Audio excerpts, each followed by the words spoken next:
Welcome to the Slop Farm. Enjoy the video. In this video, I will show how to set the Honda CRV clock. Start by locating the clock or infotainment menu on your dashboard, then turn the vehicle to accessory or run mode without starting the engine. Use the home menu or physical clock buttons to access the time settings and be ready to toggle hours and minutes separately. If your CRV has automatic time sync, you can enable or disable that option in settings for accuracy. Start by pressing Home or Menu to reach the settings in your CRV, then find the Clock or Time option and select Set Time. When the clock interface appears, use the tuning knob or plus and minus buttons to update the hour first, then the minutes, confirming each adjustment as required. If your model supports touchscreen input, simply tap the hour and minute fields and use on-screen arrows. Finish by saving or exiting to confirm the new time.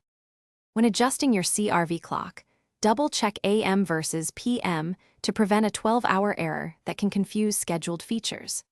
If your model supports automatic sync via GPS or cellular service, enabling that will keep time accurate without manual input. Remember to review time zone and daylight saving options after crossing zones or replacing the battery, and always confirm the displayed time on the home screen before driving off. Thanks for watching. Consider subscribing if we helped you today.